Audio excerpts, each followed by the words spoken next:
Well, good afternoon. Effective immediately, Ontario is declaring a state of emergency. We expect this to remain in place for at least 28 days. Further, I'm issuing a stay-at-home order effective Thursday at 12:01 a.m. Under this order, everyone must stay home and only go out for essential trips to pick up groceries or go to medical appointments. Based on the advice from the Chief Medical Officer of Health, schools in Windsor-Essex, Peel, Toronto, York, and Hamilton will remain closed for in-person learning until February the 10th. By January 20th, the Chief Medical Officer of Health will provide recommendations for the remaining regions. As I've said from the beginning, when it comes to our children, I will not take any unnecessary risks. Folks, there will be soon some really dark days ahead, some turbulent waters, but we will get through this. The Ontario spirit has lifted us through worse. The people of Ontario have battled through worse. I know this time will be no different. No more than ever, I need you to do your part. Stay home, save lives, protect our healthcare system. The system is on the brink of collapse. It's on the brink of being overwhelmed. We're at levels we've never seen before. Last week I stood here and I told you that our province is in crisis, and the facts are clear. Cases and deaths are at the highest levels since the start of the pandemic, and community spread continues to escalate. The dangerous and very dangerous UK strain of COVID is being found across the province. Ontario had 8 new cases confirmed today. And if we don't move fast, our hospital ICUs could be overwhelmed by the first week of February. I know everyone is tired. I know everyone is sick of COVID, including myself. I know everyone wants to return to normal. New reports and data show 1/3 of Ontarians are not following public health guidelines. Many are traveling and gathering. And now, let me be clear. I'm not blaming anyone. Only one thing is truly at fault, and that's the virus. It just takes a moment. If you let your guard down, it can strike. Think of the teenager out with their friends, not wearing their mask. They go home, pass it to their parents. Later that day at dinner, the virus passes from parents to grandparents. Within days, the grandparent is in the ICU and tragically passes. This is a story we're hearing too many times. Stories like this are why we need to stay home, save lives. My friends, I know the stay-at-home order is a drastic measure, one we don't take lightly. Everyone must stay home to save lives. I couldn't be any clearer. Enforcement and inspections will increase. Provincial and local police, bylaw officers, workplace inspectors will enforce these new measures.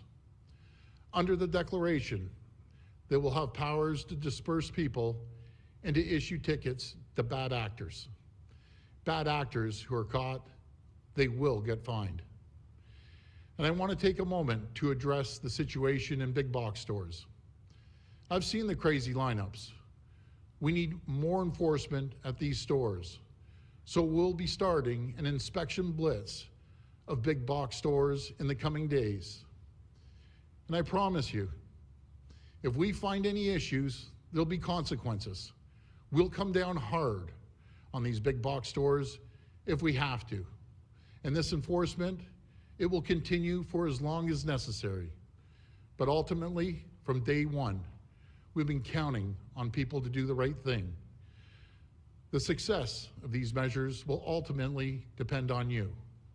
It will depend on each one of you, because without all of us, rowing in the same direction, this thing could get much worse.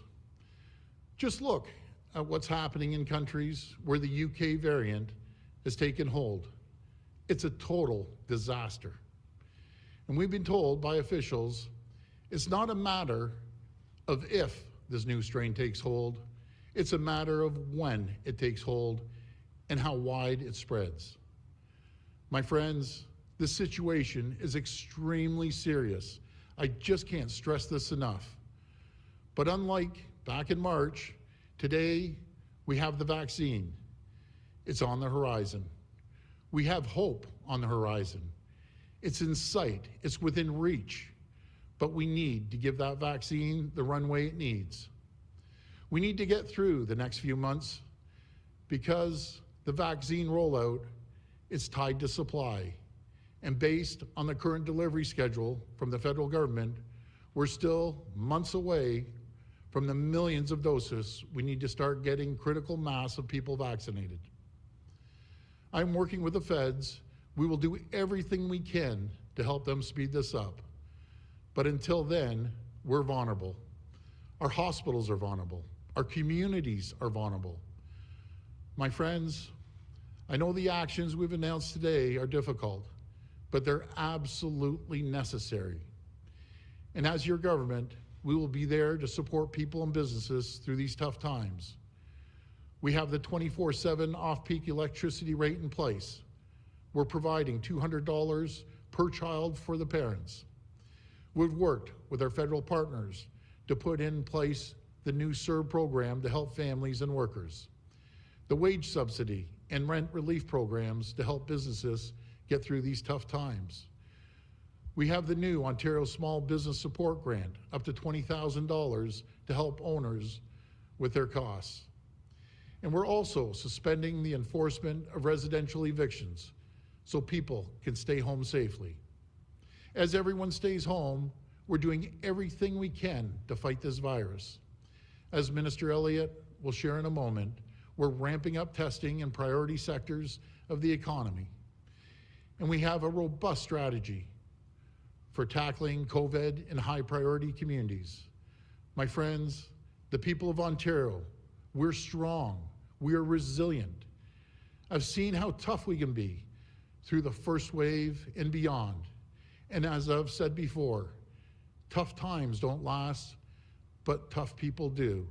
And we have the toughest people in the world right here in Ontario. My friends, stay home, stay safe, save lives. Thank you, and God bless the people of Ontario. Now I'll pass it over to Minister Elliott.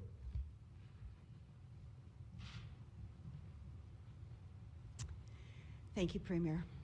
The measures we are introducing today are absolutely necessary to save and protect the lives of Ontarians. This is not the first wave. Now community transmission is widespread. It's in our hospitals, it's in our long-term care homes, and it's in our workplaces. The number of cases and the number of deaths due to COVID-19 are at the highest levels since the start of the pandemic a year ago. And in a few short weeks, our hospital and ICU capacity could be overwhelmed. Yesterday, 41 Ontarians died from COVID-19. It's been an extremely tragic year. Over 5,000 Ontarians have lost their lives to COVID-19 since this pandemic began. These are not just numbers or statistics.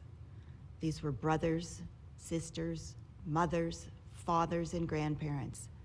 These were people with families, friends, and loved ones. And we send our deepest condolences to all those who have lost a loved one to COVID-19. This virus is having real impacts on families, on our businesses, and on our communities.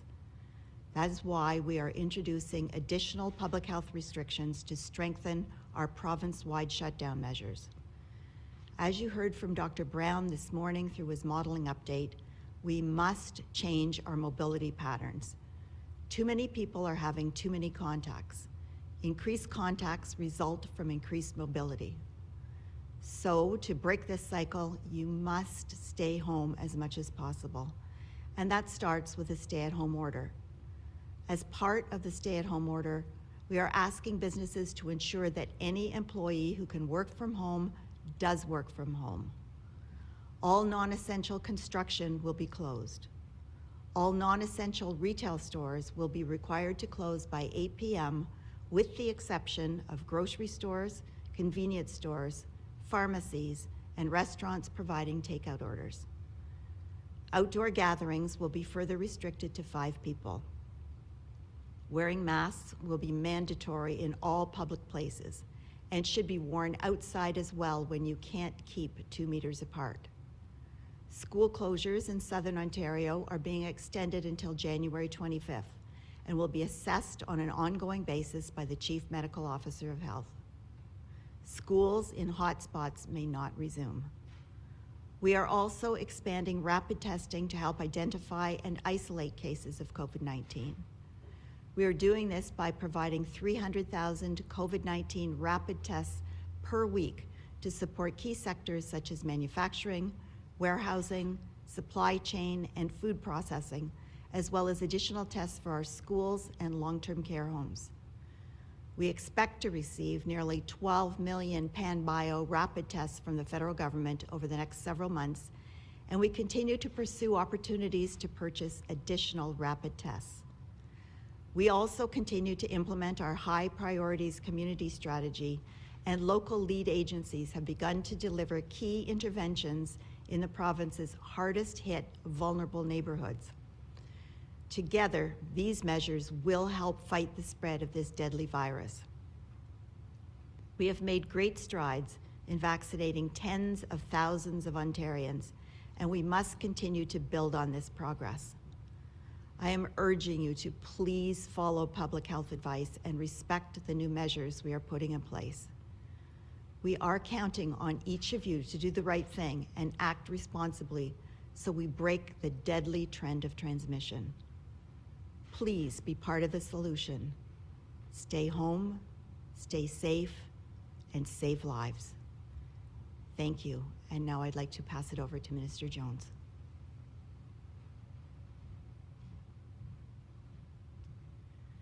Thank you, Minister Elliott.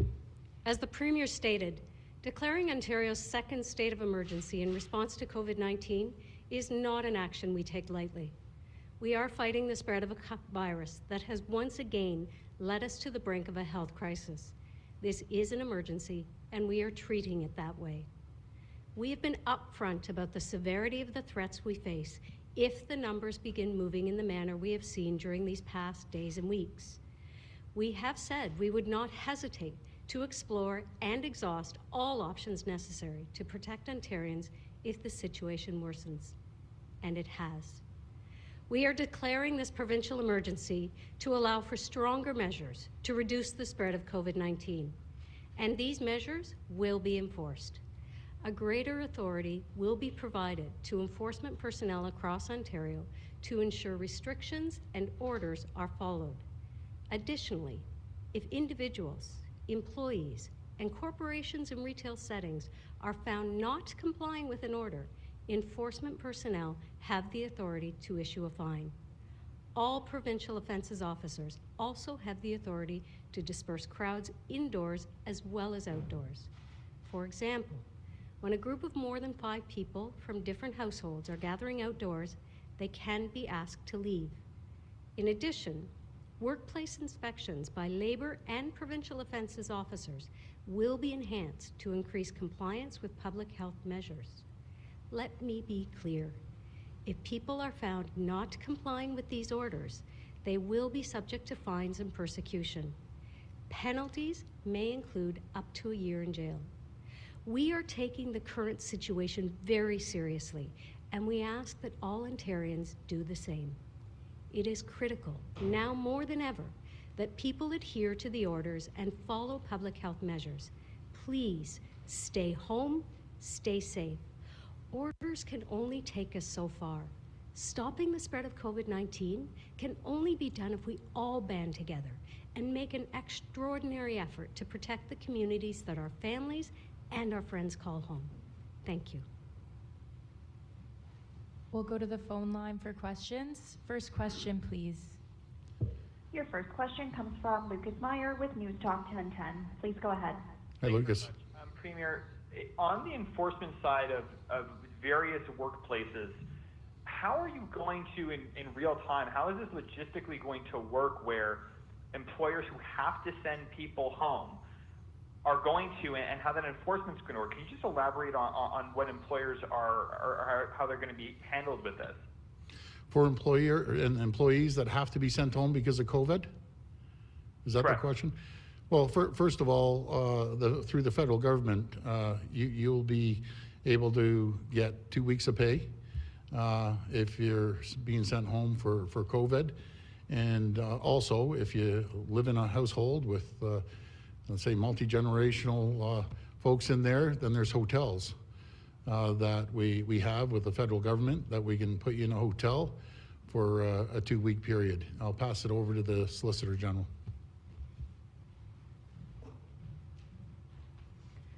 So the Ministry of Labour has 450 labour enforcement officers that are out across Ontario looking at the businesses that are open to ensure that they are complying, protecting their employees as well as their customers. In terms of if someone has to self-isolate, as the Premier mentioned, there are options available through the Ministry of Municipal Affairs and Housing where they can go to a centre, a hotel, and protect themselves while protecting their family and not spreading. So all of those options working together ensure that we make sure when you need to self-isolate away from your family to protect them, we have those options available to you. And I would encourage people, if they are concerned, then they have to speak to their employer. They have to make sure that we can help you and that we are aware of it. Thank you. Follow-up? Well, sorry, I should have clarified. I mean in terms of for businesses who have to send them to work from home if they can. You're obviously telling employers if you can send your people home, you should do that. That's what I was actually pointing to, is how is that going to be handled?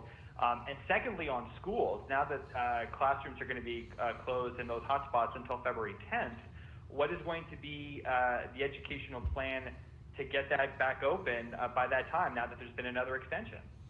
Well, I'll go back to your very first question. When possible, please work from home. And a perfect example, and you see it, you're downtown, that, you know, back in March, April, the streets were empty down here. Now, through the Ministry of Transportation, we're pretty well at 85% capacity before COVID even hit. So obviously, people are out there, they're moving from point A to point B. And we're just asking people, please cooperate. Please stay at home, save lives. It's absolutely critical. I'll pass it over to Minister Elliott regarding the schools. Well, with the schools, as the Premier said, we absolutely want to protect our children and young people to make sure that they stay safe. We've seen increases in transmission among children. We're not exactly sure now exactly how transmissible that is from them, but we are seeing higher levels of children with COVID. And we also know that the children going back to school affects mobility too. Over 20% of mobility, because if children are home, it changes the parents' behavior as well. So it achieves two purposes. I know it's not ideal to have children out of school for long periods of time. We do want them to go back as soon as they can, but their safety is paramount, and we always have to err on the side of safety when it comes to our children. Next question. Your next question comes from Julianne Lamorex with Radio Canada. Please go ahead. Hi, Julianne. Yes, hi, bonjour tout le monde. The modelings announced today are not that different from those announced before the holidays. So in hindsight, the stricter measures being announced today, should they have been announced before the holidays? Well, right now, I'll tell you, as we're moving forward, I think they're a lot stricter. When we have a stay-at-home order, that's pretty serious. That took us 5 hours last night on Cabinet to run through everything.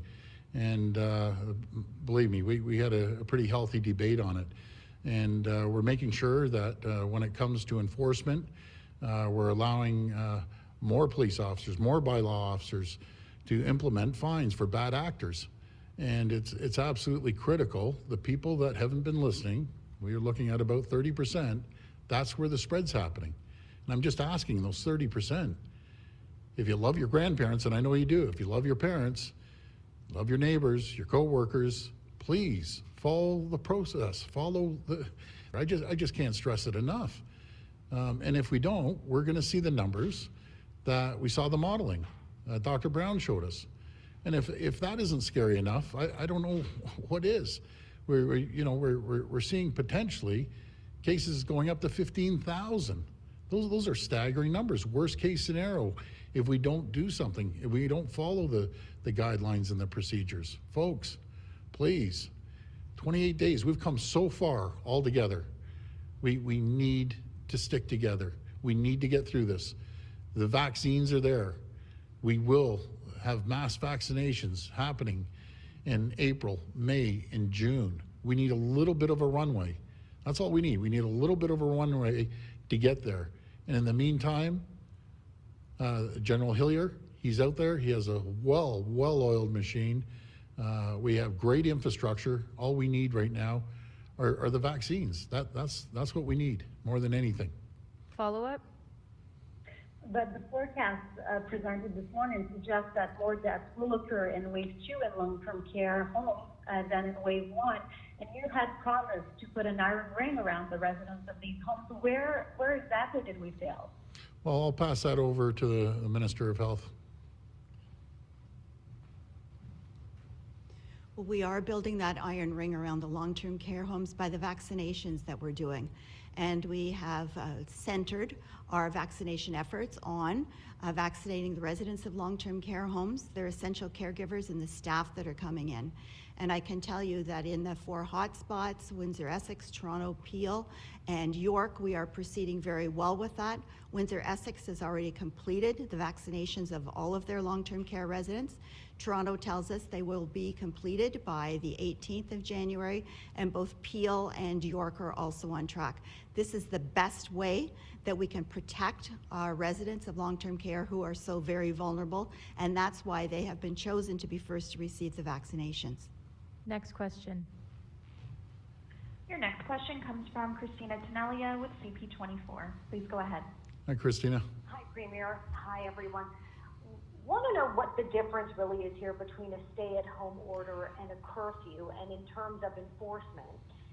Because I mean, what are police in these jurisdictions across the province supposed to do if someone's out and about and says, "Oh, I'm going to exercise. Oh, I'm going to the grocery store." There's no way to prove that otherwise. Also, I want to point out these enforcement measures have been in place for months.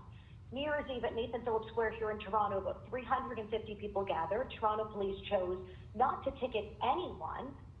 So these measures have already been around. Why are you so confident that now enforcement is going to work, and how will it work? Well, I'll start off before I send to the Solicitor General. I'll start off the differentiating between a curfew and a stay-at-home order. We're asking people, and we need help. Granted, I hear you.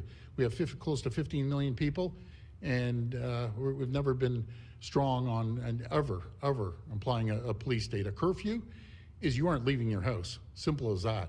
After 8 o'clock, you see what's happening in Quebec, the streets are empty. I've never been in favor of a curfew, and I'm going to tell you the reason why I've never been in favor of a curfew, and that's a hard lockdown. Cars aren't driving around, nothing at all, because I believe in the people of Ontario. And as soon as you tell the people of Ontario you've lost trust and we're going to have police chasing you down the street when you're driving, that's it. It's game over. You might as well throw in the white flag. Everyone's been, for the last 10, 11 months, going through tremendous strain on everyone. But the last thing I've ever believed in, is having a curfew that when you pull out of your driveway after 8 o'clock, the police are chasing you down the street. I just do not believe in that. I'll pass it over to the Solicitor General.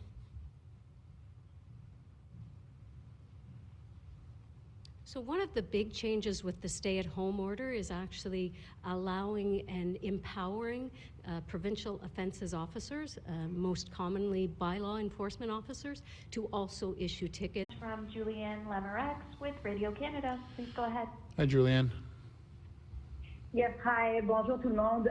The modelings announced today are not that different from those announced before the holidays. So in hindsight, the stricter measures being announced today, should they have been announced before the holidays? Well, right now, I'll tell you, as we're moving forward, I think they're a lot stricter. When we have a stay-at-home order, that's pretty serious.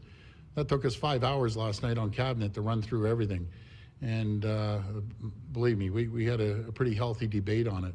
And we're making sure that when it comes to enforcement, we're allowing more police officers, more bylaw officers to implement fines for bad actors.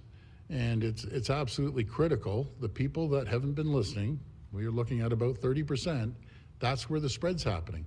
And I'm just asking those 30%, if you love your grandparents, and I know you do, if you love your parents, love your neighbors, your coworkers, please follow the process, follow the guidelines that we put out there. I just can't stress it enough. And if we don't, we're gonna see the numbers that we saw the modeling Dr. Brown showed us. And if that isn't scary enough, I don't know what is. We're seeing potentially cases going up to 15,000. Those are staggering numbers. Worst case scenario, if we don't do something, if we don't follow the guidelines and the procedures. Folks, please, 28 days, we've come so far all together. We need to stick together. We need to get through this. The vaccines are there. We will have mass vaccinations happening in April, May, and June. We need a little bit of a runway. That's all we need. We need a little bit of a runway to get there. And in the meantime, General Hillier, he's out there. He has a well-oiled machine. We have great infrastructure. All we need right now are the vaccines. That's what we need more than anything. Follow-up? But the forecast presented this morning suggests that more deaths will occur in wave 2 in long-term care homes than in wave 1. And you had promised to put an iron ring around the residents of these homes. So where exactly did we fail? Well, I'll pass that over to the Minister of Health. Well, we are building that iron ring around the long-term care homes by the vaccinations that we're doing. And we have centered our vaccination efforts on vaccinating the residents of long-term care homes, their essential caregivers, and the staff that are coming in. And I can tell you that in the 4 hotspots, Windsor, Essex, Toronto, Peel, and York, we are proceeding very well with that.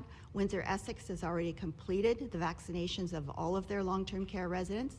Toronto tells us they will be completed by the 18th of January, and both Peel and York are also on track.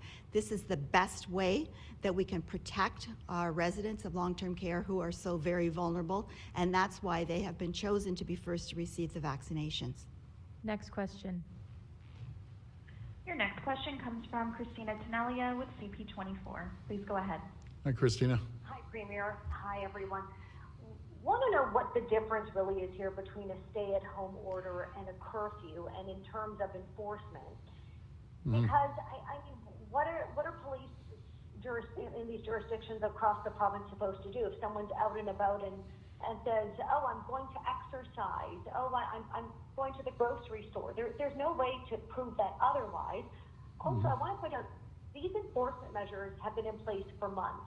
New Year's Eve at Nathan Phillips Square here in Toronto, about 350 people gathered. Toronto police chose not to ticket anyone. So these measures have already been around. Why are you so confident that now enforcement is going to work, and how will it work? Well, I'll start off before I send to the Solicitor General. I'll start off the differentiating between a curfew and a stay-at-home order. We're asking people, and we need help. Granted, I hear you. We have close to 15 million people, and we've never been strong on and ever applying a police state. A curfew is you aren't leaving your house. Simple as that. After 8 o'clock, you see what's happening in Quebec, the streets are empty. I've never been in favor of a curfew, and I'm going to tell you the reason why I've never been in favor of a curfew, and that's a hard lockdown. Cars aren't driving around, nothing at all, because I believe in the people of Ontario. And as soon as you tell The people of Ontario, you've lost trust, and we're going to have police chasing you down the street when you're driving. That's it. It's game over. You might as well throw in the white flag. Everyone's been working together for the last 10, 11 months, going through tremendous strain on everyone. But the last thing I've ever believed in, is having a curfew that when you pull out of your driveway after 8 o'clock, the police are chasing you down the street. I just do not believe in that. I'll pass it over to the Solicitor General.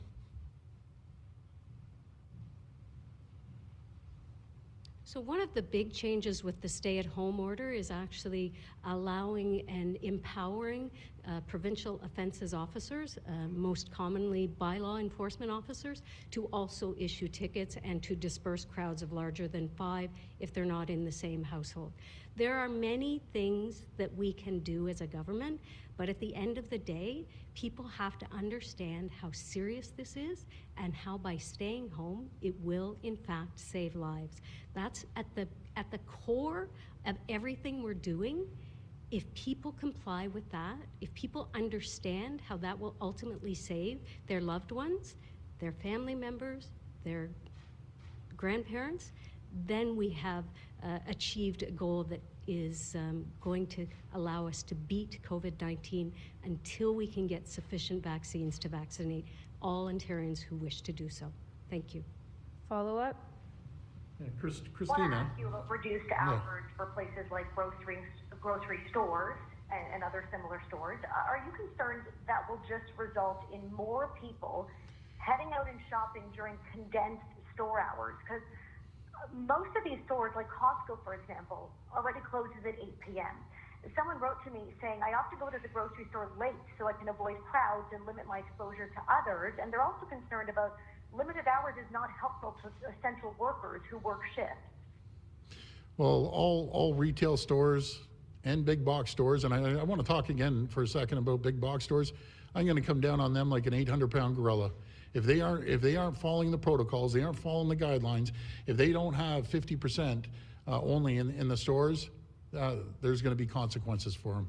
I'm not going to mess around with these big box stores. There's a purpose. People should go in, get their stuff, and come home. Going back to what you were saying about a curfew, we aren't telling people if they have to walk their dog around the block. As Dr. Williams said, walk your dog. If you need to stretch your legs, walk around the block. All we're asking is for cooperation for the people. Please stay home. That's what we're asking for. I'll pass it over to the Minister of Health. Well, it is really important to reduce the transmission, to reduce mobility, and the less you're out, the less you can transmit the virus or receive the virus. So that's going to be really vital for us going forward. But with respect to your question about the stores, any of the essential stores that sell groceries, pharmacies, convenience stores, gas stations, and so on, they can stay open to their regular hours. It's only the purveyors of non-essential goods that will be held to the 8 p.m. guideline and will be required to be closed by that point. Next question. Your next question comes from Rob Ferguson with the Toronto Star. Please go ahead. Hi, Rob. Hi, Premier. I think probably a lot of people are watching at home right now and wondering what is essential. I'm sorry, you broke up, Rob. Rob, your phone's kind of cut out there. Maybe we can come back. We'll to go Rob. to the next question. Thank you. The next question comes from Travis Danrosh with Global News. Please go ahead. Hi, Travis. Hi there, Premier. Good to talk to you. It's been Good a to little talk to you, too. Listen, I think most people in the province would agree that Ontario is not in a good place right now. But when asked if the government bears any responsibility for where we are right now, Dr. Yaffe said yesterday it's the virus's fault, and then she went on to talk about Ontario's actions. You just said as well that there's one thing to blame for the virus, but are you telling the people of Ontario that where we are right now is only the result of their behavior and not because of government inaction? I mean, there have been calls for further restrictions for some time now, for more enforcement. So does the government bear any responsibility here? Travis, from day one, I take all responsibility. This lands on me, I take full responsibility. I think all the people of the province have worked well together. We've worked collaboratively with the federal government, with the municipal government, and obviously our provincial government. We've worked collaboratively with all other provinces. Everyone is working their back off, nonstop. We need to secure our hospitals, secure our ICU. We have to make sure that people are following the guidelines, and that's what we're going to continue to do. So if there's any mishaps, I'll take the full responsibility. But I know one thing, Travis, we are doing everything in our power, everything, day in, day out, sleepless nights. This has been going on for 11 months without one day a break. And it's not about me. How about all the frontline healthcare workers that have been working around the clock, that are just stressed out to the max right now? Everyone is pitching in, and we're going to continue to work as a team, and we will get through this, and we will come out strong. We will create jobs. The economy will be booming, but we need that bridge. We need that bridge to get to April, May, and June. In the meantime, we're vaccinating the most vulnerable in our province, and we have a well-oiled machine when it comes to that. So we work as a team, and again, any mishaps, I'm wearing it. Follow up? And I know that you said you're doing everything possible, but Dr. Yaffe, if I can point to her remarks yesterday again, she came out in favor yesterday of paid sick leave. I know that you pointed to the federal COVID benefit, which is $450 a week. Do you think that's enough money for the minimum wage worker who has symptoms from stopping them from going to work? And do you think that's enough for most people who live paycheck to paycheck? And there's a growing consensus, it seems, as though proper paid sick leave is key to reducing case count. So why isn't that happening? Why don't you listen to them when it comes to that? Well, what we've agreed with the federal government, we aren't going to duplicate areas of support. We've spent billions and billions of dollars supporting families, supporting businesses, and we're going to continue to do that. They have that paid sick leave, which is very important. And we support them on that paid sick leave. So we're going to be there for the people in all different types of fashions, no matter if it's making sure that people can't be evicted from their homes, making sure that we give $200 to parents for every child that is in school. The electricity rates, we're keeping the electricity rates low. We're doing everything we can, and billions, not hundreds of millions, billions. Between ourselves, on top of that, the federal government, and we're going to continue supporting the people to get over the hump until we can get back on our feet. Last question. Your final question comes from Allison Martel with Reuters. Please go ahead. Hi, Allison. Premier Ford, thank you. The federal illness benefit that you've referenced today runs out after 2 weeks. So let's imagine a parent who has to stay home for 1 week because their child was exposed to school, for a second week because they had a sore throat and got tested and were negative, and the third week they actually have COVID. What should they do then? Well, great question, and we're going to work in conjunction with the federal government to make sure that continues the support that is needed. And again, we will be there, and I'm confident with the federal government, they'll be there, as they have been right from day one with us. We're going to work together, and we're going to be there for the families. And I'm pretty sure, I can't speak for the federal government, but I'm pretty sure they're going to extend that. Follow up? What is the downside in mandating true paid sick leave, full income support, so that everybody can afford to stay home? Can you help us understand the argument against this? Well, again, there's the amount that the federal government is given that will get people over the hump for a couple of weeks.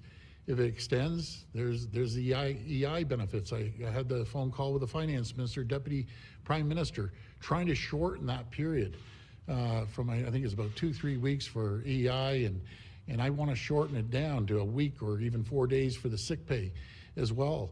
There's a tremendous amount of people that live paycheck by paycheck. I had that conversation with Chrystia Freeland just a few days ago, and saying whatever you can do to shorten that until we can help people so they won't have a period of a week or 2 weeks without income. And I have confidence in Chrystia that she will do everything she can to shorten that time frame until we can get money into people's pockets.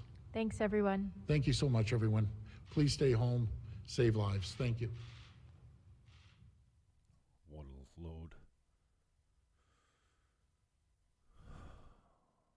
It's a load.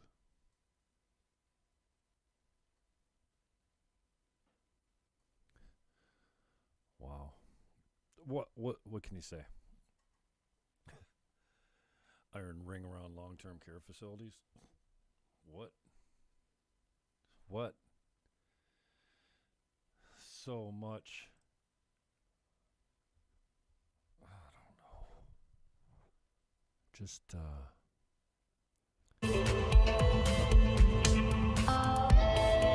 propaganda, that's it, man. I don't know what else to say. What a frustrating time, man, to listen to these guys, these networks, these leaders. I mean, even the WHO says lockdowns don't work. What are we doing?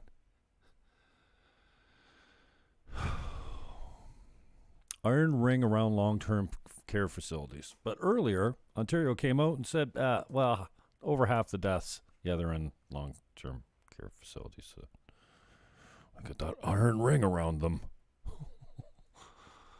Just, come out here and just lie to us. Leader after leader. Prime Minister Cuck Trudeau came out earlier. I carried it. I think it was almost live. I had some bandwidth issues. I had to go back and reset. But it looked like it picked up the stream, at least on Facebook and maybe on YouTube as well. Yeah. Wow. This kind of, I can't tell you how this gets my blood up. I got to stop. I got to stop watching it. What do I do? Just disconnect? It's not healthy. I get it. It's causing me a lot of stress watching these guys and you guys out there wearing your masks outside alone. Like, my hope is waning for humanity. Jesus. I'm not the guy that pretends to have all the answers. And I will say that we're kind of learning as we go here. But can we take what we've learned, the facts that we've extrapolated from this flu season, and take action on them? Like with long-term care facilities? Why are they still outbreaking all over the place? If you've got an iron ring around them. Christine Elliott, Minister of Health. And if the masks are working, then why are we seeing... He's blaming it all on the 30% of people. Listen, there's not 30% of rule breakers out there. In my town, you have 100% that are buying into the mask mandate. And I'm not just talking about inside. Even outdoors, people alone. You've seen it. You drive around. I'd say 80 to 90% of the people I see that are walking alone outside are wearing a mask. One of those cheap Chinese disposable blue masks, too. And you know you're breathing all kinds of good things through that disposable mask that you're supposed to use. It's a one-use mask. You know those blue surgical masks? Yeah. They're single-use, dummies. You take it off, you throw it out. You put a new one on if that's what you want to do. Idiots. It's heartbreaking. The mask is not working, and they're probably having an adverse effect. I know they're having an adverse mental effect on children who can't see facial expressions anymore. I will not mask up. I will not kneel. And I will not restrict my travel. Wow. The curfew's next. Oh, you know what? That's how you know what a politician's up to next, when he says, I'm dead set against it. I will not. I hate curfews. That's when you know the curfew's coming.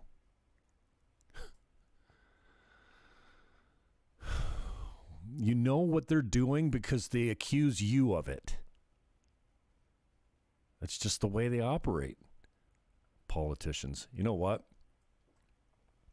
I hope there's another federal election.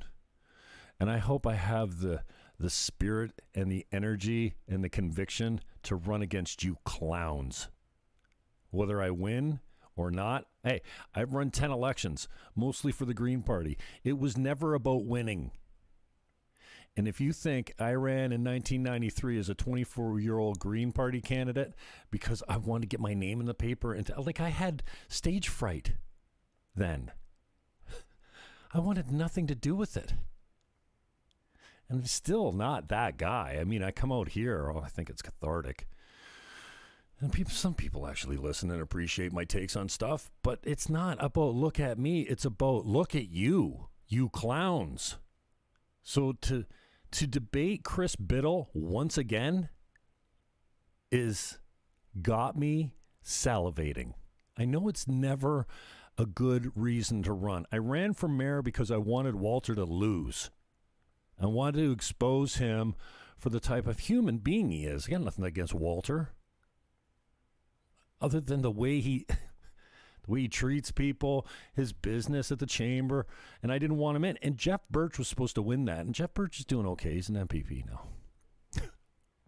But he's supposed to win that. And Walter had the backing. Walter had the money. He outspent Birch probably tens of thousands of dollars. Birch wasn't even close to the 80,000. Anyway, I ran to keep him out. Soon as Wally said he was running, I said, I'm in. Because I felt like it was a duty to expose this guy for what he was. And he won. And it broke my heart. I've never had an election break my heart like the municipal one when I ran for mayor. Not because I thought I was going to win. Fuck, I only got 29 votes. I don't know how many votes I got, but it wasn't about the votes. It was about being good behind a lectern, knowing the issues, and being able to communicate it with a little bit of humor and entertainment from the lectern when debating politics.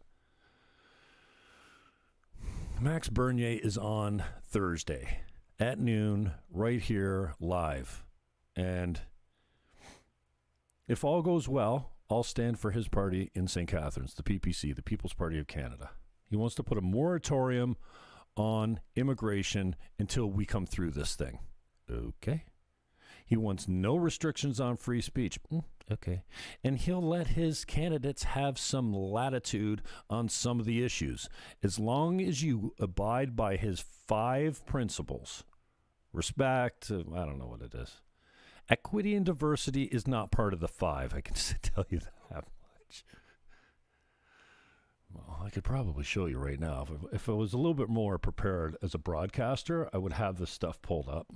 But as usual, I'm not. And I have no script. I come out here without a script. And it's, it is what it is.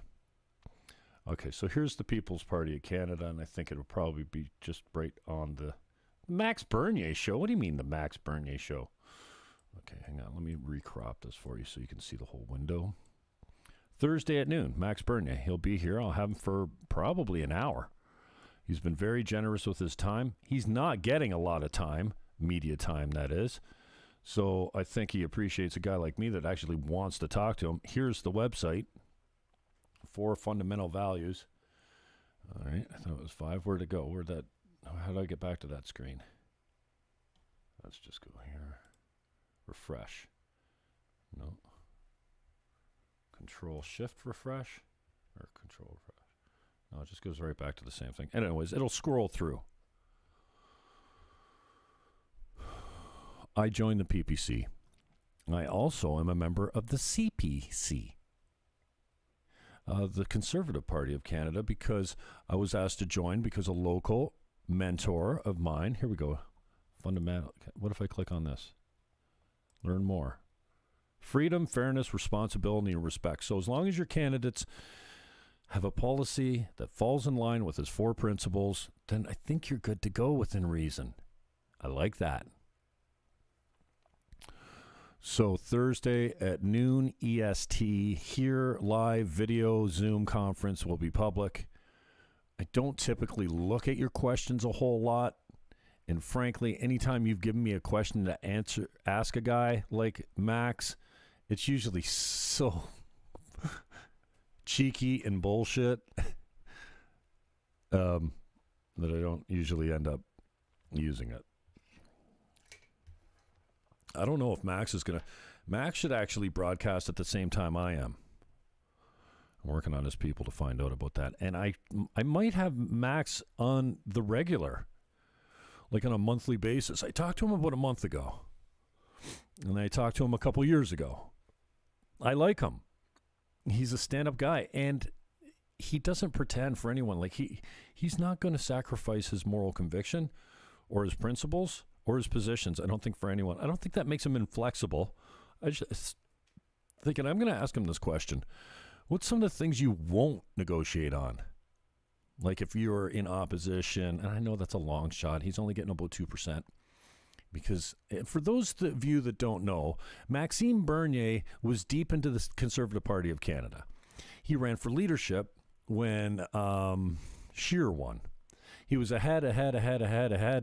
And then on the 13th ballot or something like that, Scheer beat him. And he had over 50% of the vote, Max did. So then, when the Conservative Party wouldn't take any of his principles and put them in the platform or talk about them at any level, I guess he decided he couldn't coexist with Scheer, and he bolted. So he quit the Conservatives, and he started this party. And I voted for him last time. I almost ran for him last time. I considered it. But I think this time I'll go. Oh, last time. Oh, hang on. Last federal election. No, did I stay out of the last federal? I guess I must have. I was in the federal election when Chris Biddle was first elected, when he beat and surprised me, because I didn't think anyone could beat the machine that was the blue machine, that was Rick Dykstra, but he did it.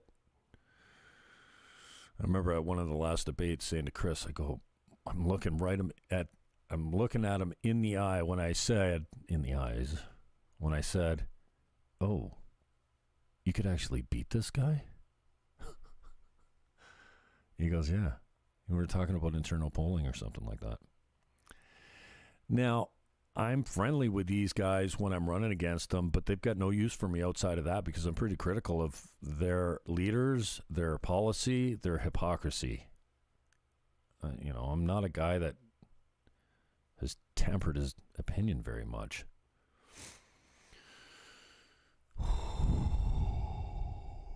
So I'm salivating at the chance. Who's the Conservatives going to put up? That parachute candidate, that stiff that ran last time that did shit? By shit, I mean didn't win. These guys are rookies when they come up there. And I've done it a lot. I enjoy it. And I usually try and have some fun up there. So if I get the nod. They haven't started. I don't know why they haven't started electing or appointing or running leadership candidacy nomination meetings locally, because you need to be prepared. But we'll find all about that. So Maxime Bernier, leader of the Purple Party, the People's Party of Canada, the PPC. Thursday at noon. I'll have him for about an hour. It will not suck. If you're into politics, it will not suck. I try and stay out of it a little bit more. I try and get personal as possible so you can find out who these guys are as human beings, how they were formed, the lessons they learned. I'm working with Martin Mass at head office. He's the director of communications and policy, probably wearing many hats there. He's been very generous. So we're working through what this is going to look like. But it sounds like I'll have access to Max for like once a month for an hour. And Maxime Bernier show. I want to be on the Max Bernier show. I'm way better as a guest. All right. So you were watching, you got pulled in. See, I'm just riding the coattails of traffic of Doug and Premier Doug, quote, Chuck the Dancing Bear. I wish I could tell you where I got Chuck the Dancing Bear, but I Googled Chuck the Dancing Bear, and I couldn't find shit. So I'll take it. It's original. I own it. It's mine. Lockdowns. And you know that the curfew is next. And after that, travel restrictions. Well, it's going to be July 1st, and they'll be saying, you know what, you can't leave, you can't be caught 5 kilometers from your house. That's what's happening. Curfew, 5K travel restrictions. Oh, my God. And here's the deal. One, I am not responsible to protect you or your family or their health. It's not on me. That's your responsibility. Okay? And in a world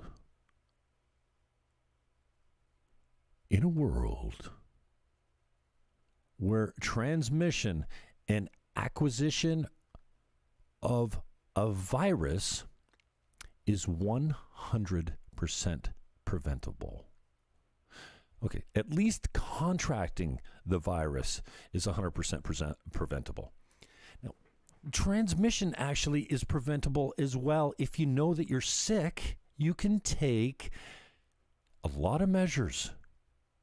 And you can make sure that even if you're with people, that as long as they're not touching common surfaces and you're not coughing in their face, you're fine. But obviously the transmission, because if I'm infected and I touch everything around my house, most of the stuff that I touch around my house is going to be infectious.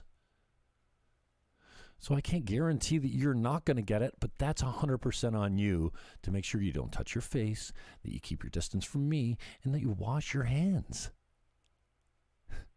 Stop running your tongue down the banister of the escalator.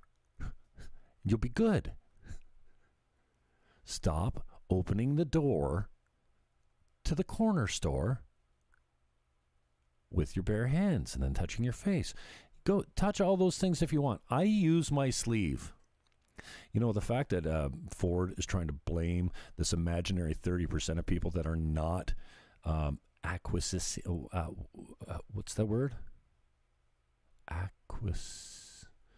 Who are not falling in line. Dude, in my town, I've got 100% buy-in from masks.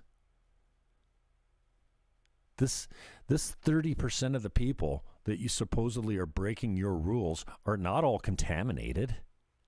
Otherwise, why are the long-term care facilities still the major hotspots for deaths? They're not daycares. They're not schools. They're not restaurants. They're not grocery stores. They're long-term care facilities and your own home. And not because you don't use a mask in your own home, because you all touch the same surfaces and you're probably not as careful when you're at home. Clean your surfaces, keep your distances, don't touch your face, wash your hands. End of story. Better days are ahead. We'll get through this together. We just need to hang on. And if you're Justin Trudeau, we know it works. Well, because last time it didn't work, but we know it works because last time we don't know that it works. But we have to appear to be doing something, otherwise we won't win the next election. And by the way, here's some money for your votes. Blaming 30%. The rule breakers.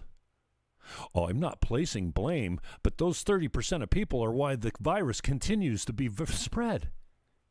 This is how you know they're lying.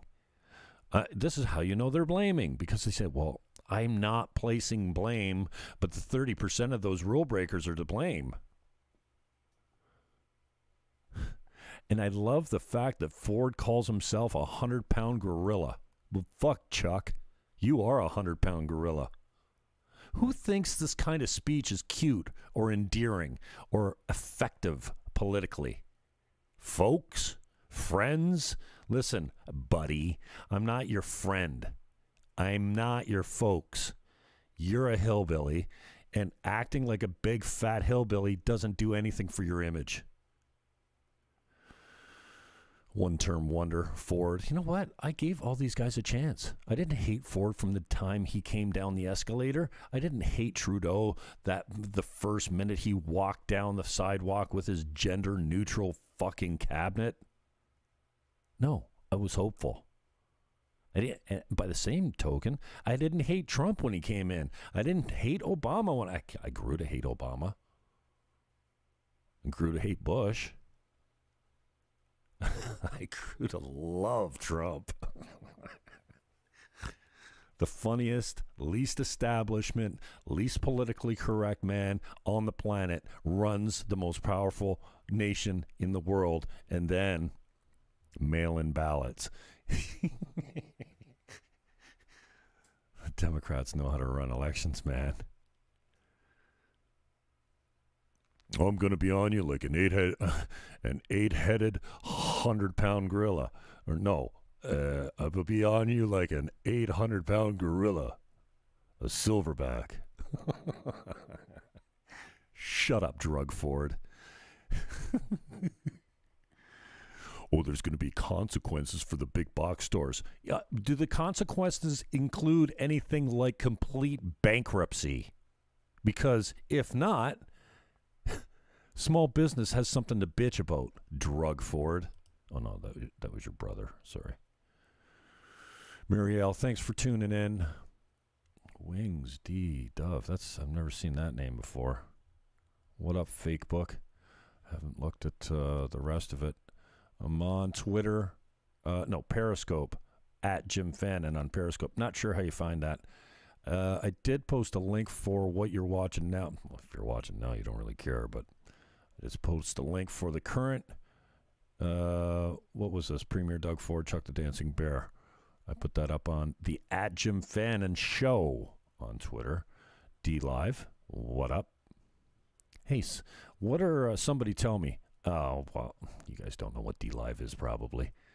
Sour D just donated 2 lemon. Thank you, Sour D. And what's up with the lemon? Is lemon like throwing tomatoes at you? Is that like you suck? Or is that like here?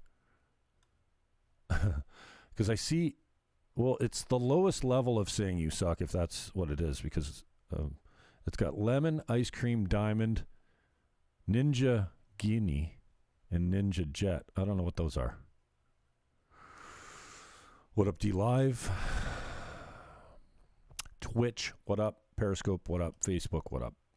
And TrueTube on YouTube, and that's spelled Trew. And it looks like this. It's slowly growing. Oh, how come this isn't live here? This should be live here. Anyways, we had to change everything. A new host, a new provider, a new template, blah blah blah. But it's semi-functional. But probably where you want to go. Oh, you can go here. Oh, this is the Jim Fannin Show. 30 subs. And then, oh, should I be doing this live?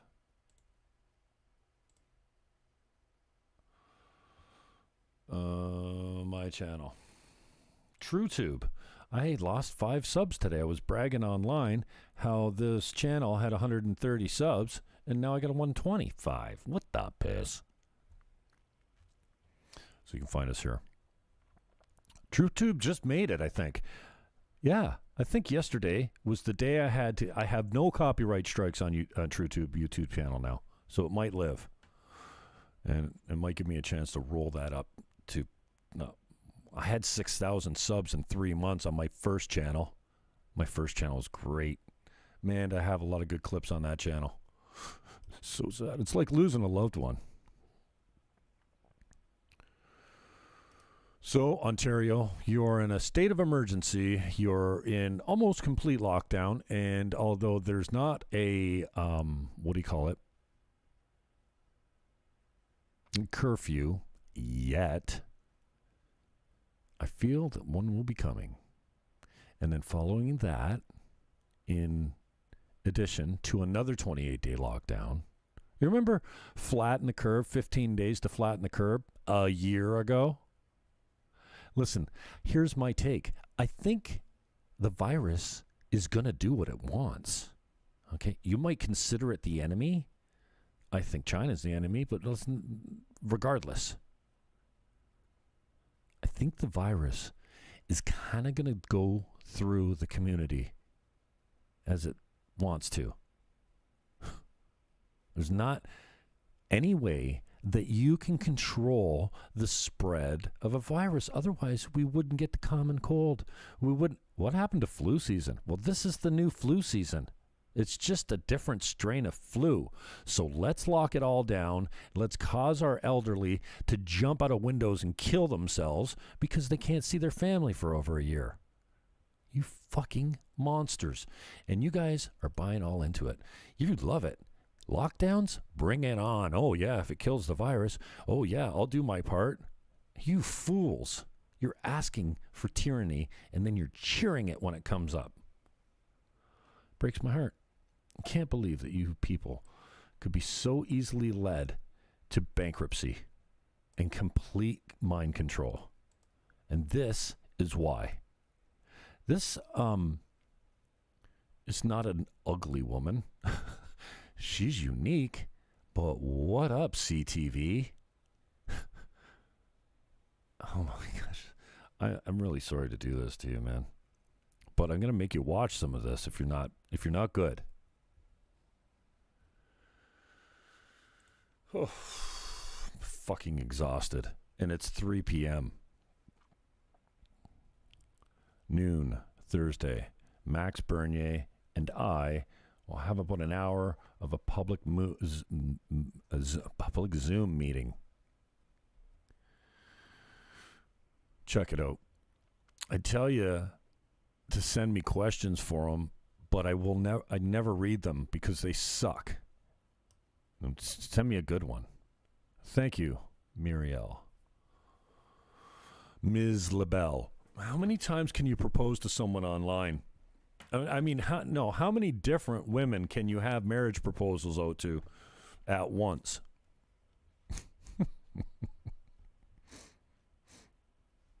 If it's any more than 5, you got one coming. I think I have 4 unaccepted ones out there right now. But, I have to plan for the day that one might say, I say yes now. So, maybe I have to cancel a couple.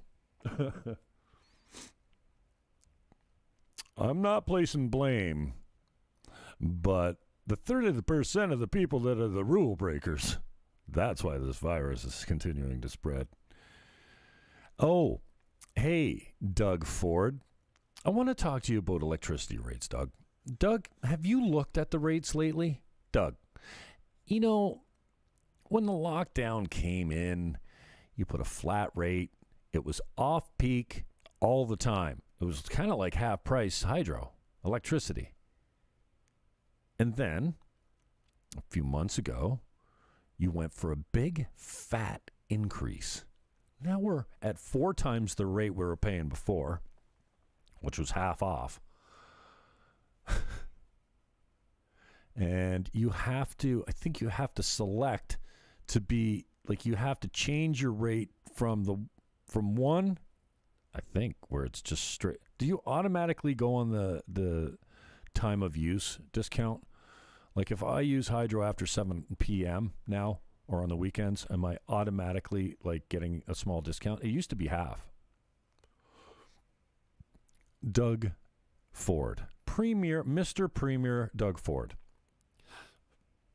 I know you'll never hear this, but I would encourage you to look into how much your hydro bill was last month, and then know that most Ontario ratepayers have a similar bill, and you can check out the rate,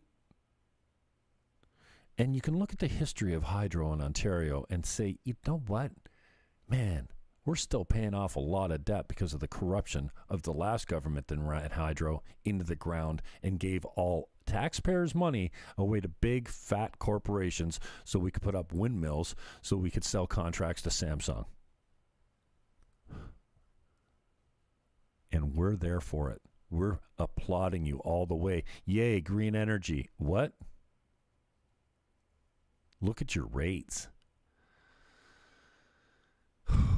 Using COVID as an opportunity, an exploited opportunity to lock you up, break your business, and drive you into madness. That's what's happening. And you're clapping and wearing masks. Dirty, filthy, single-use masks. You know, disposable masks. You take them off, you put them in the garbage. You're reusing them. Can you smell your mask? If you can, it's fucking dirty. I have a new mask. I got the what is it? SA Solution, SA Masks, whatever. What's the company? You see it on Facebook all the time, 5 for $20. Now, it's basically like a Blue Man suit. It's like nylon, right? So it hugs your face. It still makes my face kind of too moist. And I still get a little claustrophobic with it on. And I still feel like it's not the healthiest for me. But, and I'm not wearing it. But, you know, there's going to be places that I want to go and that I don't want to be that guy that refuses to wear a mask. 1, if I'm being paid. 2, if I'm volunteering. Then I got to work by your rules, not mine, right? So I got these tight little fitting nylon masks. They hug your face, like, I mean, right down, well, right, you know, tight. But they're super thin and they're poly, nylon, whatever. How is shit going to grow in there? But I'm telling you, I had one on the other day for just a short period of time. And I swear, I brushed my teeth on the regular. I swear that thing started reeking immediately. I don't have bad breath normally. But at least it's so thin that I can blow right through it, and I'm not going to breathe any Chinese chemicals. But I'm not wearing a mask. But I found one. Like when church comes back, when I want to go to church, I'll put the fucking mask on. And for my church-going friends, I'll probably use the skull mask because I got one with a skull face imprinted on it, a smiling skeleton. What do you call that look?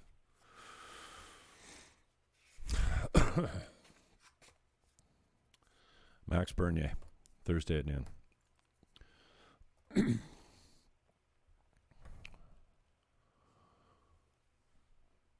I don't know. I think, thanks, Dan. I think looking back, we're going to look back at the lockdowns and go, yeah, that wasn't a great idea, was it?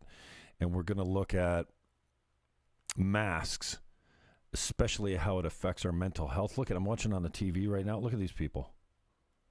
It would give the province the power to enact new... Ooh, sorry about that. I can't tell you the number. It breaks my heart because I don't want to think that people are that stupid. The masks outside. Why? Okay, what's your deal on this woman? Hot or not? The first time I saw her, I'm like, ooh, ugh. And now I'm like, oh, wait, you know. Here, I'll do it for you. Oh, there you go. That's better. Oh, I'm not a good man. Evil. Okay, let's get back up live on CTV, the Communist News Network. Oh no, that's CNN. Same thing. CTV is CNN's parrot. I've noticed. Oh, we have another. I guess I'm going to go back and play the. There was a press conference, I think a provincial press conference earlier, where they come out with the models and projections. Oh, joy, oh, bliss. We know what the models and projections look like. We know who designed them.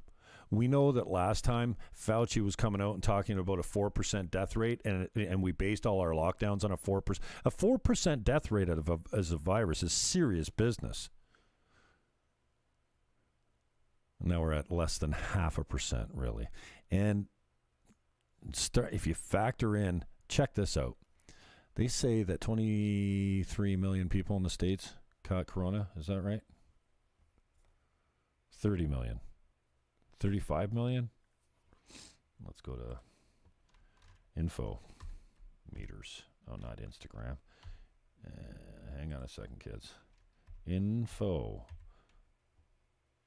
What the hell? Meters. Oh, I shouldn't be letting you look at my search. What the fuck? Oh, world meters. That's why. I don't think there's anything in my search bar that I'm worried about. In case, unless InfoWars is up there, what the hell? I don't go to InfoWars. I must have went there once. Coronavirus updates. Okay, let's do this. All right. Well, we won't do it. Let's do it by country. Here we go. Oh, hang on a second. I should probably recrop this for you. Yeah, sorry. It's a little too big, hey? Let's do this. Oops. Stay with me, kids. We had a little jam session last night. It was great. I actually broadcast some of it. Okay, so the USA. 23 million coronavirus cases. Okay. Now, if the asymptomatic and the infected, the untested infected, is 10 times the reported cases, which is a solid number from all the research that I've done, which isn't huge, but, and again, I'm not like a stats guy, but and we can go through some stats on this because we're at 4 times the infections, almost 5 times the infections in Canada at half the deaths that we were in April. Get it? 5 times the infections, I'm sorry, not the infections, the positive tests at just over half the deaths. So can we, like, this is not a failure. It's flu season. You silly people. Okay, so let's look here, okay? 23 million cases. If the real number is times 10, because that's the number that everyone uses, the undetected cases, the naturally immune, and the asymptomatic is 10 times the number of infected people. So by that rate, we're talking in the United States, which has a population of approximately 350 million, this 23 million confirmed cases turns into 230 million infected. Herd immunity. I mean, we're approaching it. If herd immunity is 70, 80%, and you can't find a real answer to that, but it's probably somewhere in there, right? 75, 85% and more. And if the asymptomatic tests are accurate as far as how many people are getting this virus compared to how many people are confirmed to have it, then how many people are left to get it? Well, about 110 million. A third. Half of which will be asymptomatic and immune, and half of which may be eligible or, vulnerable to catching it. and 0.5% of which are going to die from it, all over the age of 75. No, I don't hate old people.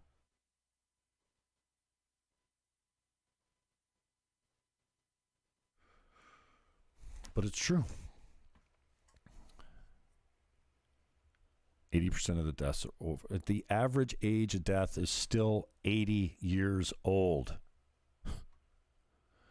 And no, we don't have many cases of people that contracted COVID twice. Isn't the whole thing you can't get the same virus twice? It's got to be a variant that comes in. And I know there's a super strain out there. And you guys are lining up for the vaccine. Oh, please say no.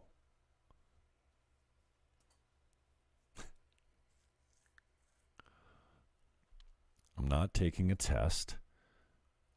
I'm not wearing a mask. I'm not getting your shot. Oh, social distance. Yeah. I'll contribute to not touching common surfaces like doorknobs, because I don't anyway. I haven't touched a public doorknob or, a public doorknob. I've touched the doorknobs in my home, okay? I haven't touched a public doorknob for decades.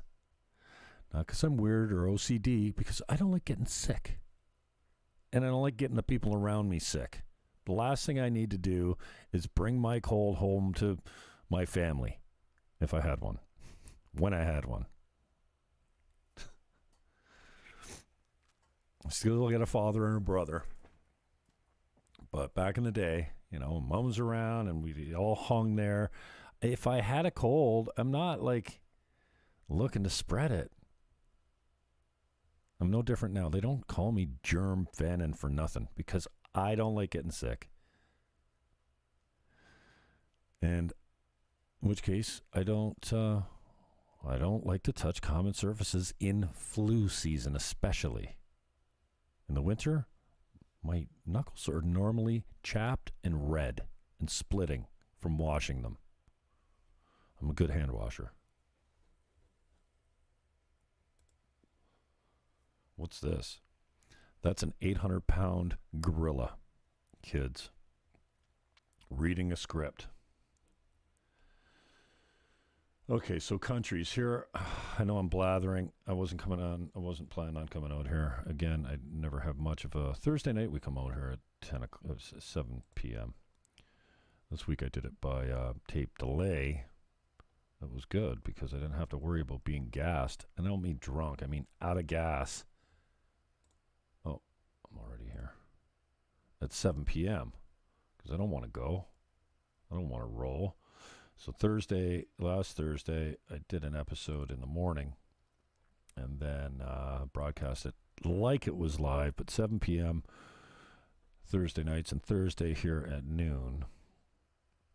I got Max Bernier on, so come and check it out. Okay, here we're going to look at some Canadian stats. And this is the only thing that I really care about. Where are all these ads coming from? Damn. Get rid of it. There we go. New cases, right? We'll go on the 7-day moving average so we can just get a better idea of it. You following me here, kids? Here we go.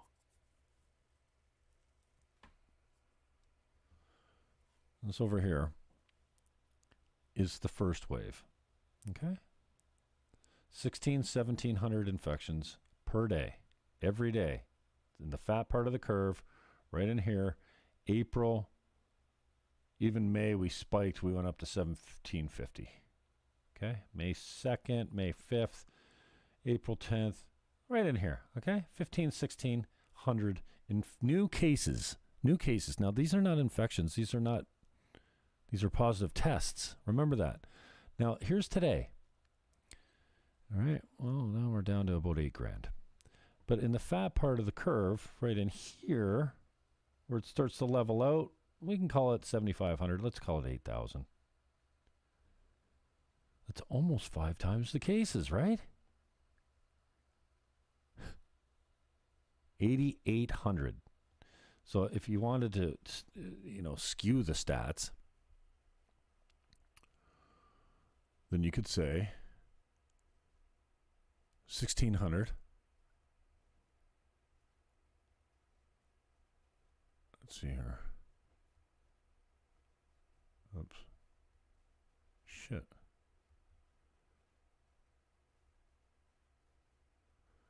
Yeah, 5 times. Yeah. 1,600 times 5 is 8,000.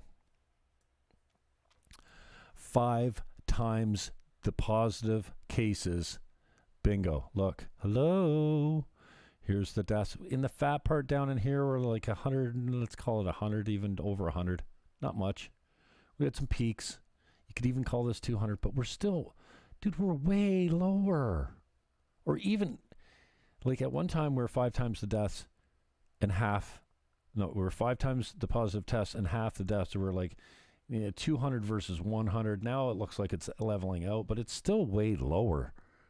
With 5 times the positive cases, we're still at like, let's go to the 7-day moving average. All right. We had a peak here, 175. You know, we're getting back close to the peak, the highest peak, but with 5 times the positive tests. So can we just take a little bit of time to go, you know what? We're not doing all that badly.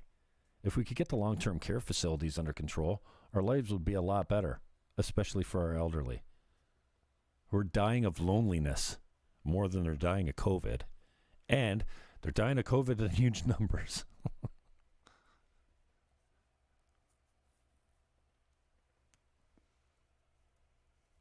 So look at the stats. Even if you say, you know, we basically got the same death rate, look at the infections. They're off the charts compared to what they were. And the death rate hasn't really increased. Or the total deaths per day. That's not really a death rate, I guess. What are you going to do? Anyways, thank you, Doug Ford, for nothing. Thanks for absolutely nothing. Thanks for coming out and scaring us all. Thanks for coming out with your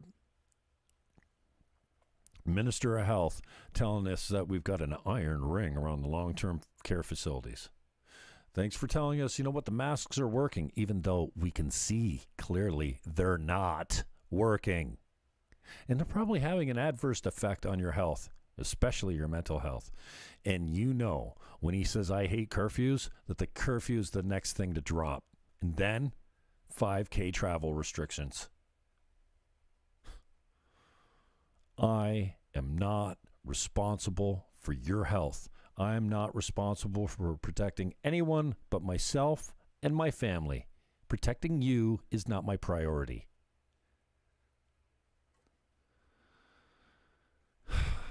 Making sure that you are healthy is not my responsibility. And remember, this virus is 100% preventable. Think about it. Like AIDS. AIDS is preventable. Don't have sex without a condom with, well, a gay man is what basically. I mean, it's not exclusively to gay men, but kind of like higher in that demographic, isn't it? Here I go. Down a black hole. This is 100% preventable. Okay, maybe AIDS is a bad example. But better days are ahead, kids. We got some dark, dark days to get through together. And the government will be there for you. We just need you to hang on and do what we tell you to. Because we know it works. We know it works because last time it didn't work, but we know it works because we don't know that it works. In fact, we have a lot of evidence that lockdowns and masks don't work, but do it anyway because we got to look like we're doing something. And for you 30% of the rule breakers out there, this is the narrative that Grant LaFleche propagates. Our local journalist, our local columnist is what he used to refer to himself as. Now he's an investigative journalist. Fuck. Oh, can I indulge you with something unbelievable? Unbelievably maddening. I don't know. Why does Justin Trudeau make me fucking seethe? Huh? What is it about this fucking cuck? This man that rode his father's legacy all the way to the prime ministership. Huh? Okay. Uh-huh. Hang on. That's what it says.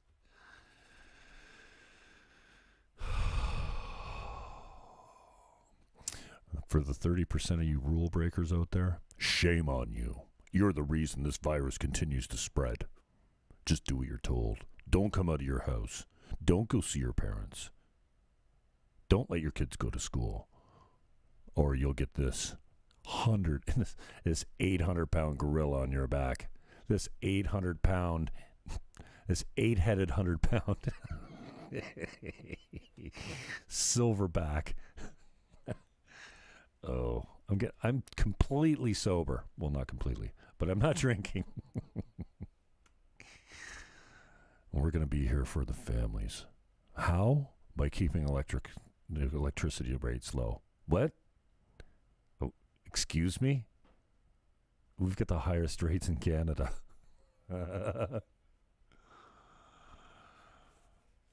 Another opportunity to exploit you, your liberties and freedoms, to lock you up, break your business, and drive you into madness.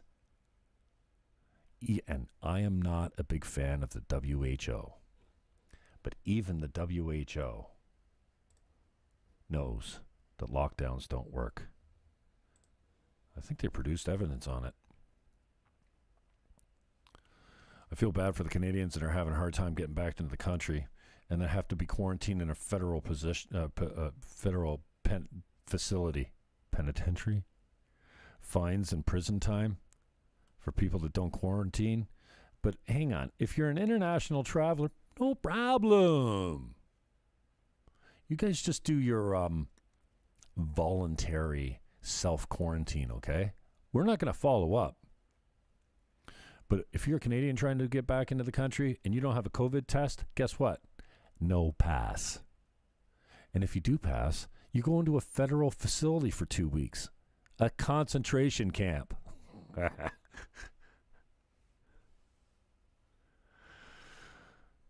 But we don't need to track any of the international travelers, especially the ones coming from hotspots. No, don't worry about that.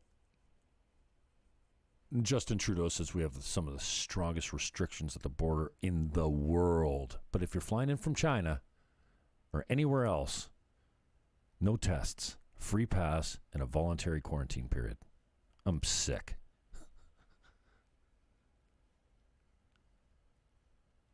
Oh, Marielle. Facebook comments. Oh, Grant put a screenshot of my Facebook post about not allowing your child to be abused by mask wearing at school on his Twitter. I was so proud. I have a friend of mine. I'm not going to get into this too much, but since I did do a podcast about it and then dropped it because, well, she's not pursuing it. I have a friend of mine that sent her 6-year-old to school. She's one of 3 kids that don't wear masks in her class. And the teacher apparently told this child, you cannot speak to your friends if you're not wearing a mask until you go outside. So no talking in the classroom because you're not wearing a mask. She was livid. And my blood boiled immediately. There's one thing I have a hard time tolerating. It's abusing children or the less fortunate. I'm not down.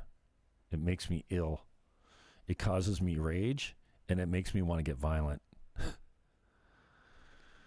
Seriously, I struggle with my hate. But that is something I hate. Do not fuck with my kids. Stop making them grow up in a culture of fear, you fucking monsters.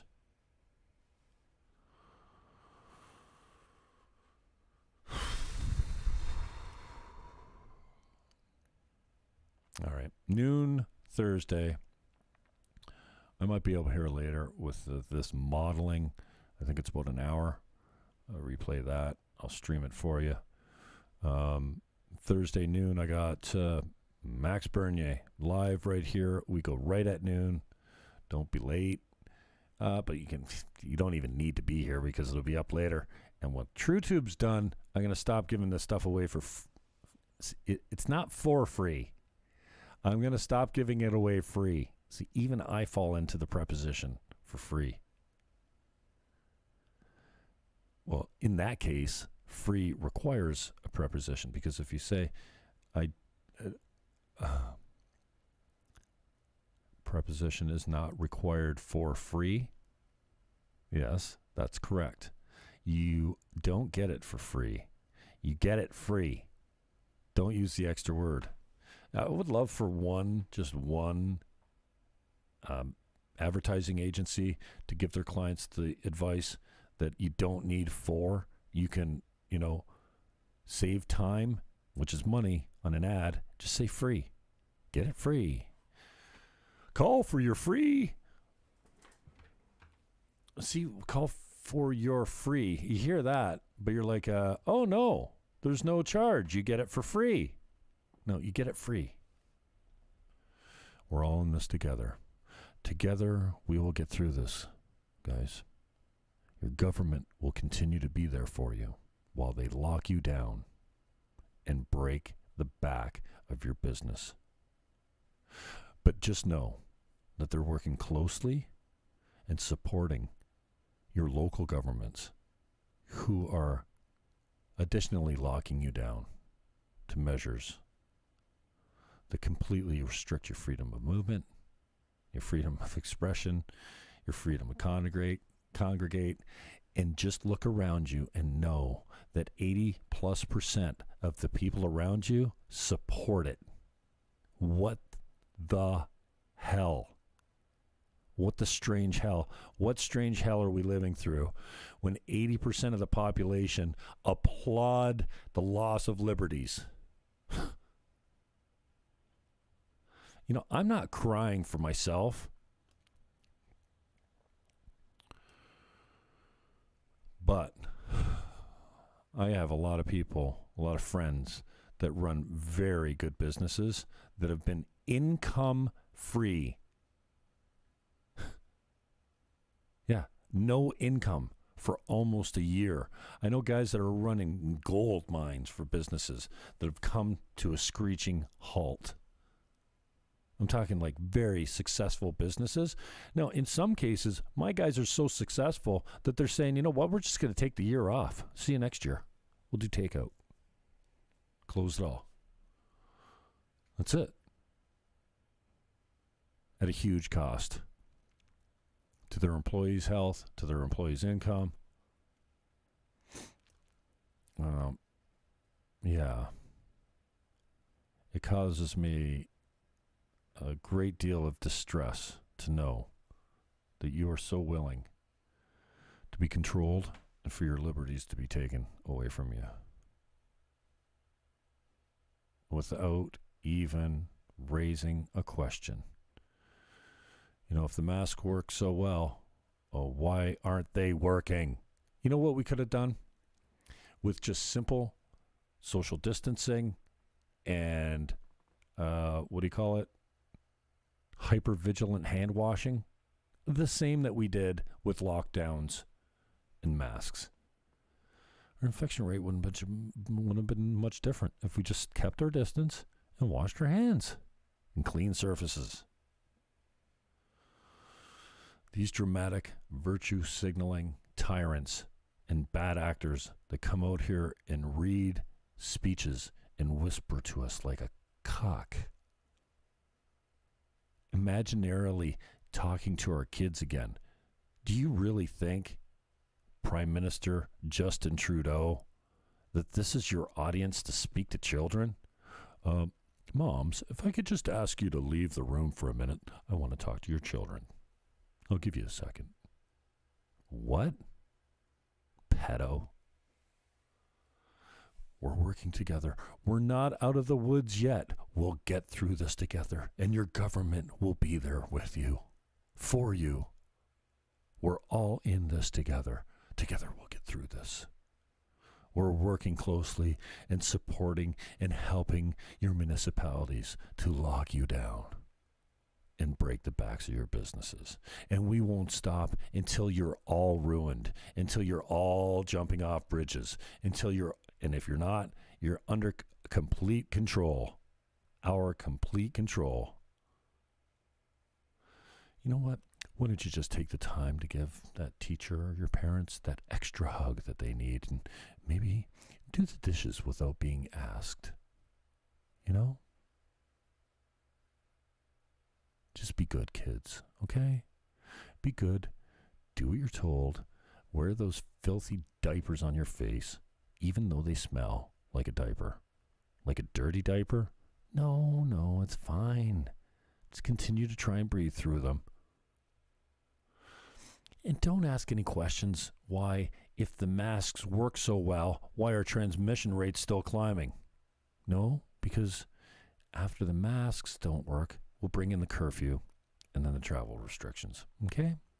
This is a test to measure how much you are willing to tolerate your freedoms being impugned. Is it impugned? Obliterated is probably a better word. Frustrating time, guys, but your lockdown number 2, we're in a state of emergency, and it's your fault. It's the fault of the people that aren't wearing masks and that went to Christmas dinner.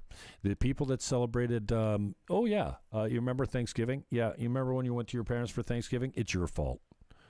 It's not the fault. Don't worry about the people that are bringing it into the LTCs, the long-term care facilities. No, don't worry about that. Even though 50% of our deaths are coming out of the long-term care facilities, no. We're going to shut down the restaurants because we can't say why, other than it makes it look like we're doing something. That's it. So we're going to shut down the restaurants. We're going to put everyone out of business, force everyone into unemployment, and then the next time around, you better remember who cut those checks for you, because we want your vote. And the next time around, the Liberals get in with a sheer majority next time. I'll be here for it. I'll probably be a candidate. Did I mention noon Thursday, Max Bernier? Only about 10 times, but how many people are still here that started watching this in the beginning? Oh, we got 12 people still on. I think we maxed out around 30. Well, I'm sure we got a lot of people coming in and out. You used to be able to tell who was watching with you on Facebook, but now I just get a number. I can see on my phone, if I log into my phone, who's watching with me. But I used to be able to tell, like I have another screen over here.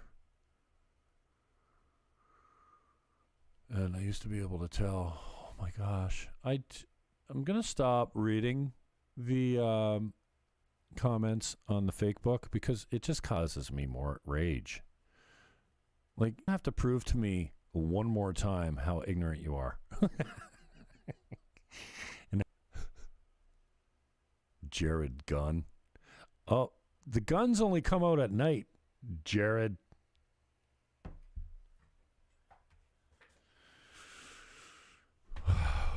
Okay, so, again, Thursday, noon, Max Bernier and I will discuss politics for an hour or so. Here's the freedom, fairness, responsibility, and respect. And if all goes well, I will be behind the lectern. Well, they don't probably invite guys like me when you run for parties that don't have a sitting member. Because last time, the Chamber of Commerce, when I ran for the None of the Above party for Greg Vesna, tried to eliminate me and the communist guy, Saleh, yeah. And then once they said, well, you can't participate in the debate, but we'll give you 2 minutes at the end of the debate to say something, I told the GM of the Niagara Chamber of Commerce that I would take her 2 minutes and that I would spend it trashing the chamber. So I'm just letting you know, no threat, but put me on the debate stage with the rest of the people, or else I'll just use my minute and a half or 2 minutes at the end to trash you. and them for not standing up for democracy. Yeah. It'd be good to get on the stage again with Chris Biddle. Chris Biddle read his notes last time I debated him. He couldn't speak without looking down at his fucking binder full of fucking policy and notes. Reading his open, reading his close. I'm note free. The only notes I have are the notes I take up there. So I know what to say. Because otherwise I'll forget. All right. I got to get out of here. What is it? 3:25 p.m. EST. Guys, in summary, Christine Elliott, the health minister, wants you to know that there's an iron ring around long-term care facilities. And the masks are working. So keep wearing them. They're probably having an adverse effect, but the government says they're working, so keep wearing them. Even though infections are increasing, we're at 5 times the infections we were in April, and the masks came into my area here in August after the first wave had significantly gone through. This is CTV. It might as well be CNN. Because that's all the news you get. See? Washington, D.C. The FBI's got 160 case files open in Riot Probe. What, a few 100,000 people did a peaceful march, then a couple retards went in and broke some windows at the Capitol Hill.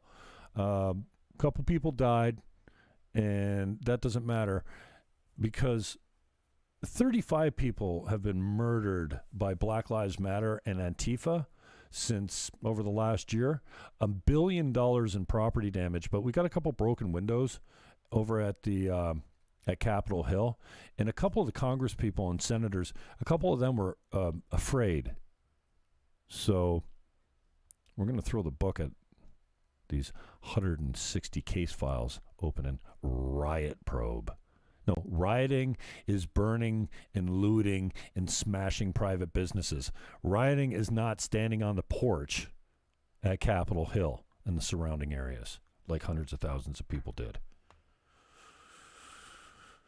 And the retards that went into Capitol Hill, they stayed inside the velvet ropes. They didn't break a thing. And still one of them got shot in the neck.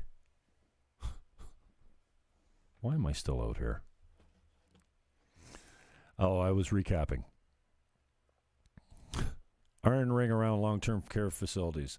The masks are working. Keep wearing them, even though, well, they're not working, but just do what you're told. The curfew's next. How do you know? Because Chuck the Dancing Bear said, I'm totally opposed to curfew. So that's next. You know that. And then, I'm totally opposed to travel restrictions. 5K travel restrictions. 5 kilometers from your home. You will not be able to be caught 5 kilometers from your home. And stop telling me I'm responsible to protect you. No, you take care of you. I'll take care of me. And just know that the virus is 100% preventable. Catching the virus is 100% on you.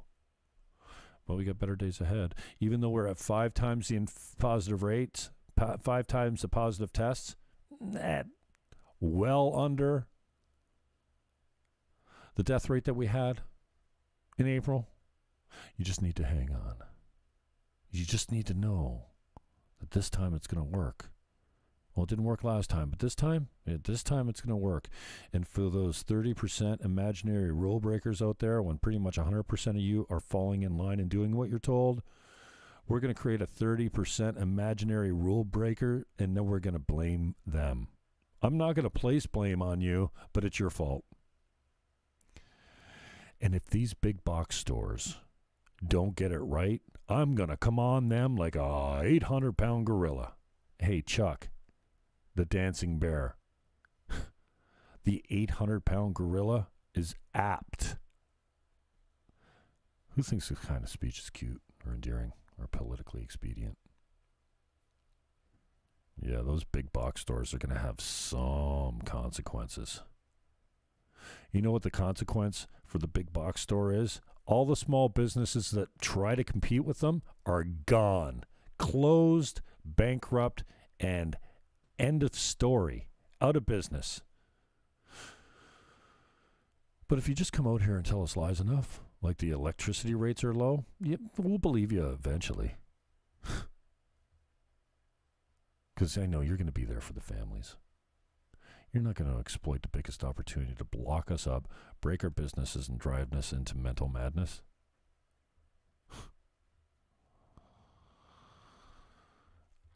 This is probably the time in the video when most people say, smash 5, 4, 3, 2, 1, smash that button, smash that like button. Have you seen Craig's News Live? Kyle Dunnigan? You need to watch it. It's funny. Craig's News. Smash them like buttons and subscribe and share, subscribe, and smash the like buttons, okay? I'm down. So Muriel, you said you just subscribed. Oh, yeah, you did. I see. It just grew by 1. So I'm down 5, up 1. Thanks, Muriel Labelle. Appreciate your time. Thanks to you guys. You send me a lot of stuff. I told Tyler Pelche, I don't read your stuff on the economy, on the fiat currency. He's predicting that the dollar is going to collapse. I don't know what the result is, but he sends me all this. I'm like, dude, that stuff goes way over my head. But for those of you that continue to send me private messages with interesting stories, memes, sometimes alerts, I appreciate it. I don't always respond to it. If it affects me or I share it, I will tell you, thanks, I shared it. Otherwise, I look at your stuff. It's just, it's just not up my alley. I don't get on it. But I do appreciate you keeping me in your thoughts.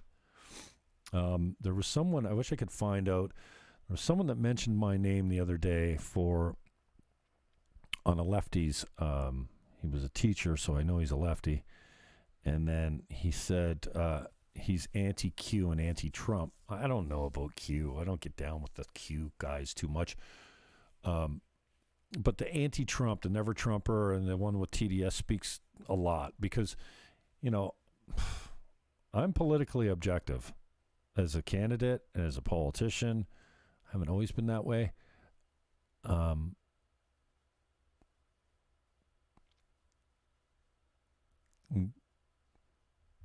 it does. Who cares? I need to get out of here. It's late. It's 3:32, so this is where I say smash that like button, 5, 4, 3, 2, 1. Subscribe. Share. Comment below. Smash that like button. And, I just ended by saying peace, love, hug your neighbor, and let's do this. Let's rip that dirty, filthy diaper off your dumb fotch.